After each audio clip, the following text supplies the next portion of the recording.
Halo teman-teman, kembali lagi dengan saya Anggi. Pada video kali ini kita akan membahas mengenai perangkat jaringan. Sebuah jaringan komputer biasanya didukung oleh perangkat jaringan komputer yang lengkap agar fungsi dan manfaat dari jaringan komputer maksimal. Dengan begitu, suatu jaringan komputer bisa berfungsi sesuai apa yang diharapkan.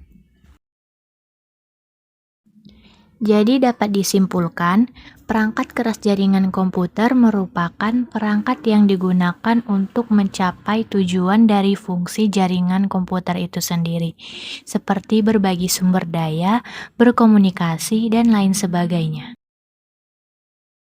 Selanjutnya kita masuk ke dalam klasifikasi perangkat jaringan komputer berdasarkan fungsi. Yang pertama ada komputer server. Komputer server adalah komputer yang menyediakan layanan bagi komputer klien dengan menyediakan berbagai sumber daya, seperti hak akses internet, memori yang lebih besar, hard disk berkapasitas tinggi, printer yang dapat digunakan bersama, dan lain sebagainya. Seperti halnya dengan fungsinya, spesifikasi komputer server berbeda dengan yang dibutuhkan komputer klien. Berikut ini adalah kapasitas prosesor, RAM, dan hard disk yang ideal untuk komputer server. Hal pertama yang perlu diperhatikan dalam memilih komputer server adalah prosesor. Seperti ketika Anda ingin memilih perangkat pribadi, ada dua pabrikan ternama yang bisa dijadikan opsi, yaitu Intel dan AMD. Prosesor yang ditawarkan masing-masing brand memiliki kelebihan dan kekurangannya sendiri. Namun, Intel biasanya lebih dijadikan pilihan karena kemampuan baca tulis berbasis intinya lebih baik jika dibandingkan dengan AMD. Saat ini, prosesor Intel untuk komputer server yang menjadi unggulan adalah seri Core i9 dan Xeon. Yang selanjutnya, kapasitas RAM. Kapasitas RAM bertanggung jawab atas banyaknya proses yang dapat dilakukan bersamaan dalam suatu perangkat komputer. Untuk sebuah server, Anda tidak membutuhkan RAM yang begitu besar. 512 MB saja sudah cukup untuk menjalankan sistem operasi Windows Server terbaru. Akan tetapi, setiap jenis server memiliki kebutuhan RAM yang berbeda pula. Untuk server web misalnya, Anda harus memiliki memori yang cukup untuk menjalankan sistem manajemen konten, control panel, bahasa scripting, dan database. Kapasitas minimal RAM yang direkomendasikan untuk jenis server ini adalah 2 GB. Lain lagi dengan jaringan lokal. Untuk server seperti ini, RAM harus disesuaikan dengan jumlah komputer klien. Paling tidak, Anda perlu 8 GB agar jaringan dapat berjalan lancar.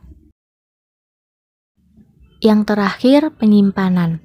Ada dua hal yang perlu dipertimbangkan ketika memilih perangkat penyimpanan untuk server, yaitu jenis perangkat dan kapasitas.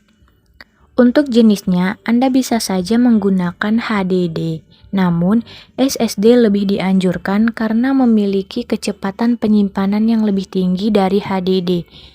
Seperti RAM, kapasitas penyimpanan minimal juga tergantung penggunaan servernya. Web server dengan RAM 32 GB sudah cukup mengakomodasi website dengan trafik yang tidak begitu tinggi. Kapasitas yang dibutuhkan akan berbeda jika Anda ingin membangun jaringan komputer lokal. Server kantor misalnya membutuhkan penyimpanan yang jauh lebih besar karena digunakan untuk menyimpan file dalam jumlah yang banyak. Kembali ke dalam perangkat jaringan, yang kedua ada komputer klien. Komputer klien merupakan komputer yang digunakan untuk mengolah data yang diambil dari server, dengan kata lain, komputer yang menerima dari komputer server.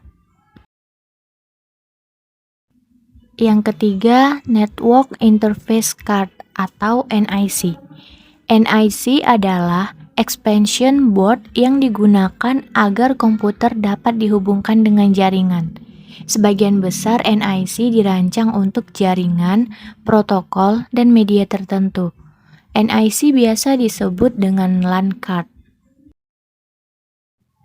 NIC sendiri memiliki beberapa komponen seperti yang pertama, speed.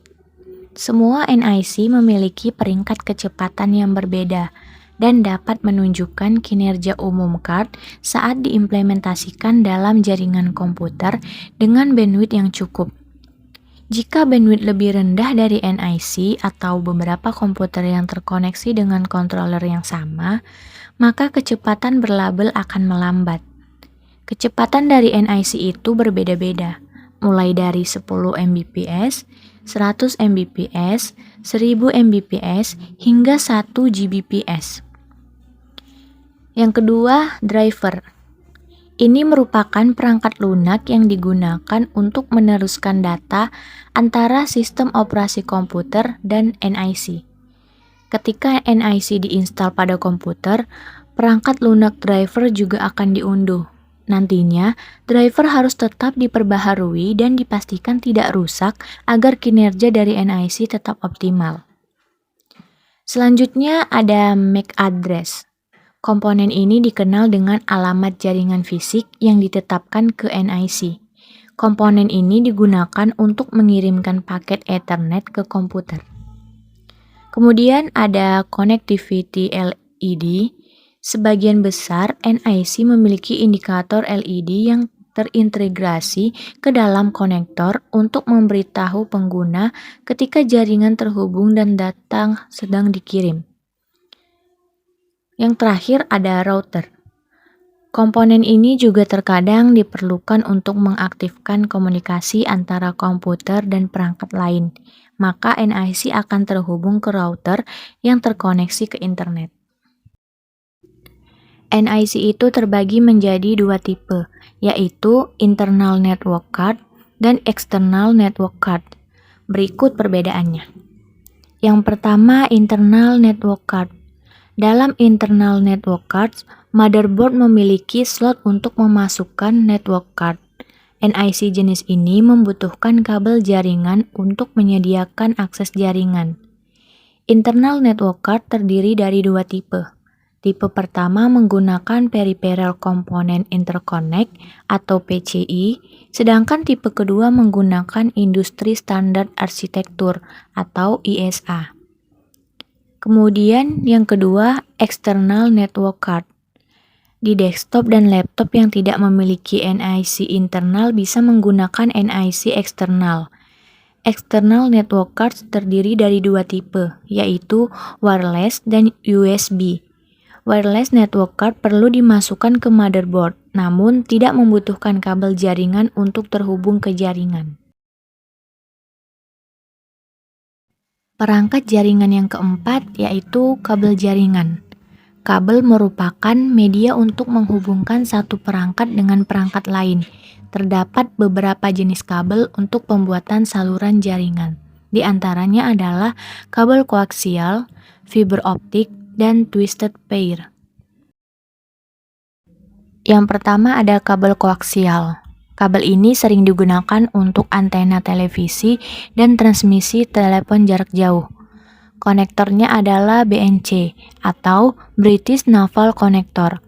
Kabel ini terbagi menjadi dua, yaitu koaksial baseband kabel 50 ohm untuk transmisi digital dan koaksial broadband kabel 75 ohm untuk transmisi analog. Selanjutnya ada kabel twisted pair. Kabel ini sering digunakan pada kabel telepon. Pada komputer, konektornya adalah RJ45. Kabel ini terbagi menjadi dua, yaitu STP atau Shielded Twisted Pair dan UTP, Unshielded Twisted Pair. Yang pertama ada kabel STP. Kabel STP sama dengan kabel UTP, tetapi kawatnya lebih besar dan diselubungi dengan lapisan pelindung isolasi untuk mencegah gangguan interferensi. Yang kedua, kabel UTP.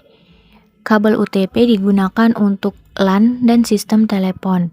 Kabel UTP terdiri dari 4 pasang warna konduktor tembaga yang setiap pasangnya berpilin. Yang ketiga, kabel fiber optik.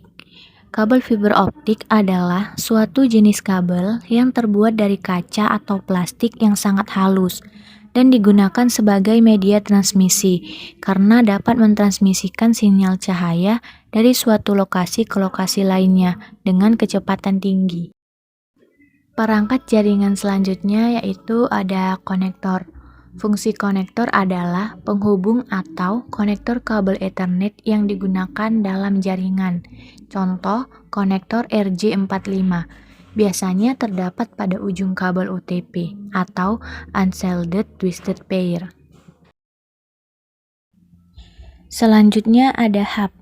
Hub atau lebih dikenal dengan istilah network hub adalah sebuah perangkat yang berfungsi untuk menghubungkan komputer yang satu dengan komputer lainnya dalam suatu sistem jaringan. Yang ketujuh ada switch. Switch adalah perangkat jaringan yang beroperasi di OSI layer 2 data link layer. Perangkat tersebut sebagai penyambung atau konsentraktor dalam jaringan. Berbeda dengan hub, switch tidak dapat mengalami kolision karena switch dapat mengenal MAC address atau physical address, sehingga switch dapat memilah data yang akan ditransmisikan. Yang kedelapan, repeater. Fungsi utama repeater yaitu untuk memperkuat sinyal dengan cara menerima sinyal dari suatu segmen, lalu memancarkan kembali dengan kekuatan yang sama dengan sinyal asli pada segmen yang lain. Yang kesembilan, bridge. Fungsi dari bridge itu sama dengan fungsi repeater, tapi bridge lebih fleksibel dan lebih cerdas daripada repeater. Bridge dapat menghubungkan jaringan yang menggunakan metode transmisi yang berbeda. Yang selanjutnya ada modem. Modem berasal dari singkatan modulator demodulator.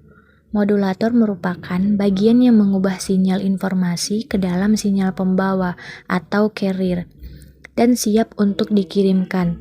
Sedangkan demodulator adalah bagian yang memisahkan sinyal informasi yang berisi data atau pesan dari sinyal pembawa yang diterima sehingga informasi tersebut dapat diterima dengan baik. Yang terakhir ada router. Router adalah perangkat jaringan komputer yang menghubungkan host pada jaringan yang berlainan. Fungsi utamanya adalah IP forwarding, yaitu proses meneruskan paket IP dari satu jaringan ke jaringan lain yang menjadi tujuan paket data. Sekian yang dapat saya jelaskan. Semoga bermanfaat bagi kita semua. Jangan lupa like, comment, and subscribe.